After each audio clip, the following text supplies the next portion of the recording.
clicked on this video for the right reason, man. I'm here to tell y'all the truth about why the Giants are where they are right now, sitting at 1-3, losing to the Cowboys once again, losing to teams that we shouldn't be losing to. And listen, a lot of people are going to say the receivers dropped the ball.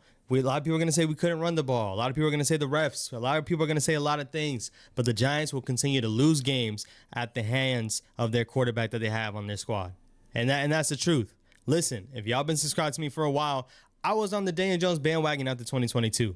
I saw what he did with subpar talent. I thought, once we get talent in here, once the O-line gets a lot better, Daniel Jones will be a lot better, and this team will run. Where is it? We have a better O-line. We have a better receiving game. We got a wide receiver 1. We got Brian Daboll calling plays. And look at it. Look at the product we're getting on the field. We walked away with no touchdowns yesterday. That's not common in the NFL. Let's not make that common. The Commanders beat us with straight field goals. We're not able to win games like that. That's not a winning recipe. Daniel Jones left plays out there to be made. I understand some of the plays were drops. I understand, play calling Brian Daboll. Why aren't you going for it on 4th down?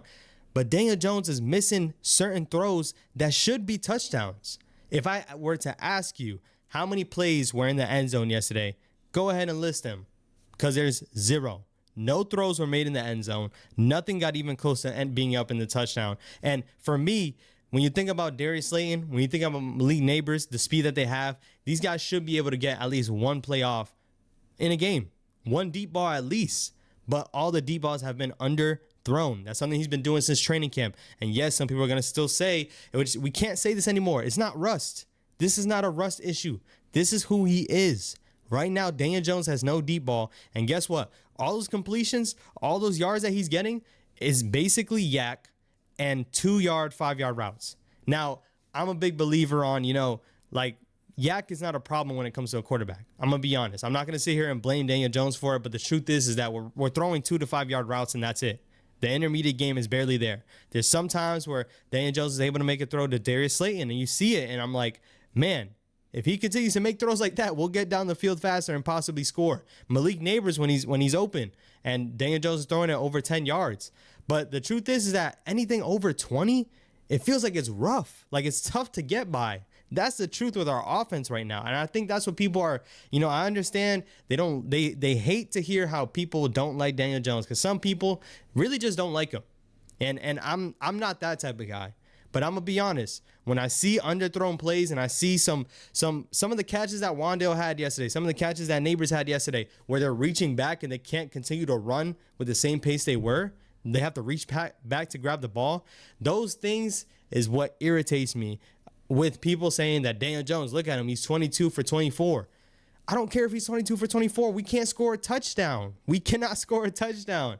And there's going to be people on here that still probably don't agree with me. They're going to talk about the run game. They're going to talk about the drops. I understand all those things. But you guys tell me, when other teams take advantage of our defense and they're able to go over the top on us, why can't we do the same for other teams? Why does that not happen? Malik Neighbors on that first catch, when he breaks that defender's ankles and he's running wide open, why does Malik Neighbors have to stop for the ball? Stop completely, not stop and slow down and tamper a bit. He has to pretty much turn around, stop, grab the ball, and go ahead and continue to try to make a play. Other quarterbacks are making that throw in stride. They really are. And granted, the last couple of years, Daniel Jones didn't have no pocket presence or time to sit in the pocket and really make throws like that. So when you think about where we are right now, when you think about how Daniel Jones is, he's behind a way better offensive line that's giving him time to step into these throws. And he's still throwing them short, man. Throwing them short. You get a play where the defender jumps off sides. You get a free play. Darius Slayton has 2 steps on Diggs, but the ball is severely underthrown and it gets picked off. But it's a flag, so it gets brought back. But the point is that other quarterbacks make those throws. There was another play where Darius Slayton also had his guy beat, and it's underthrown, and it still could have been caught by Slayton. But the point is that these are touchdowns that are being missed. These are touchdowns. And I hate that, there is a negative part to this fan base. And I'm going to sound like I'm part of that negative part. But the truth is that we have to come to grips with ourselves, y'all. We can't keep settling for this mediocrity. We can't. Because that's all it is. It's average. It's average. We're not going to sit here and act like Daniel Jones made a lot of plays yesterday. That play that he made on 4th down that Malik Neighbors dropped, it happens, man. And I'm sad that it happened. I'm sad that Malik Neighbors got concussed off of it. My guy was balling out there. People are complaining that Malik Neighbors should have caught that ball. Like, it's mind-boggling to me. And even the play before, Wandale drops the ball. It should have been a catch. It happens, and it's unfortunate. That's why this team is the way they are. Daniel Jones is not the main reason why this team is bad. But Daniel Jones is not going to be the reason why this team continues to ascend. Because if he was, we would see flashes of it. We would. 4th and 3, I'm going to blame this on Brian Daboll. Brian Daboll, I think he had a great play calling yesterday. I think he schemed a lot of things up, picked apart certain weaknesses on this Cowboys defense. And this Cowboys defense is not as good as they have been. But it's no shocker that the Cowboys defense is going to stop anyone. And when I say anyone, I mean anyone from running the ball. But they play the Giants, and they play them well. Of course we do. With the more improved O-line, we still can't run the ball. But thinking about it even beyond that, 4th and 3 coming out of the half, you're driving all the way down the field, it's 4th and 3 at the goal line, and you don't go for it. For me right there, Brian Daboll, you're going to end up losing your job. It's going to happen. Brian Daboll at one point was going for 2 to win the game. You go for 2 and you win the game. You go for 2 and you miss it, you lose the game. He was going for 2 at one point. Saquon Barkley was the guy that carried it in. Does he lack confidence in Daniel Jones? Is that what it is at this point? Does he not think that Daniel Jones can get it done? You have to ask yourselves that. Because why else are we not being more aggressive? In training camp, we're letting the ball fly, a lot of deep shots. You can tell the Giants are going to throw the ball deep this year. Jalen Hyatt on deep balls, Malik Neighbors catching deep balls, and we can't get one. We can't even get one. It's sick. Malik Neighbors is a stud. He's a star. He's going to be a star on this team, and he's going to be here hopefully for a long time. But with him leading in all those categories, he still does not have a deep ball to his name. He doesn't have a play that went over 30 yards. And Malik Neighbors, at LSU, that's what he lived off of. He was making big plays left and right because he is dynamic. He does have that speed. DBs are not going to keep up with him. But Daniel Jones is not able to hit him in stride. Darius Slayton used to be a deep ball threat. And at one point, I think Daniel Jones did a good job at targeting him. Right now, he can't do that. Jalen Hyatt, we saw what he did last year. Tyrod Taylor, you saw what he was doing with guys like Darius Slayton and Jalen Hyatt. Right now, the offense can't do those things. And once again, I don't speak on being negative on this team. I speak on not settling for mediocrity. Daniel Jones is not going to win us a Super Bowl. Let's be honest.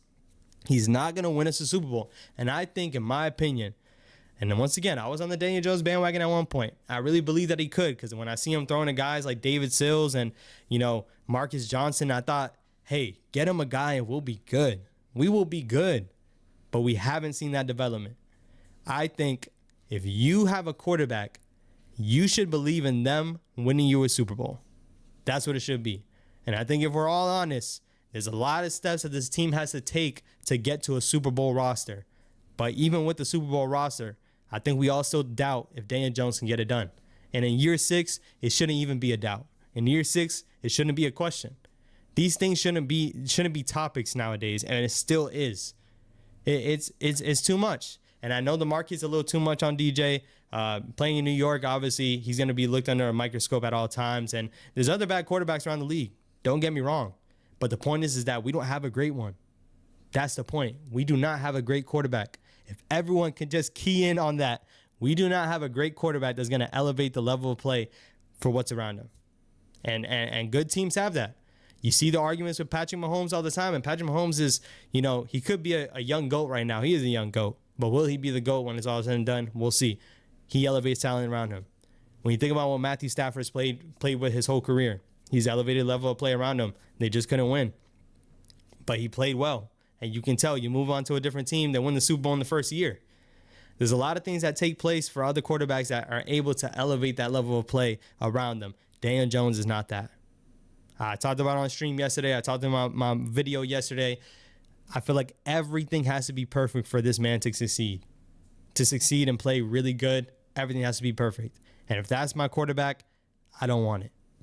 I don't want it. This year, I'm going to be honest. Malik Neighbors stand. I'm here to watch whatever he can do this year, because I know whoever's coming in next year throwing in the ball, he's going to continue to put up the same production. If he can put it up with Daniel Jones without having a deep ball, Malik Neighbors is going to be a real weapon when a guy can at least let him loose. Let him loose. Go run a 9 route and go catch a touchdown. Tyrod Taylor made some throws like that last year. Daniel Jones hasn't done it yet. And we'll see if he continues to, make these plays, because who knows, man. It might be clean house at the end of the season, man. Brian Daboll, Joe Shane, all you guys, you got to stare the fans in the face. You got to stare yourselves in the face in the mirror and realize you might be fighting for your jobs.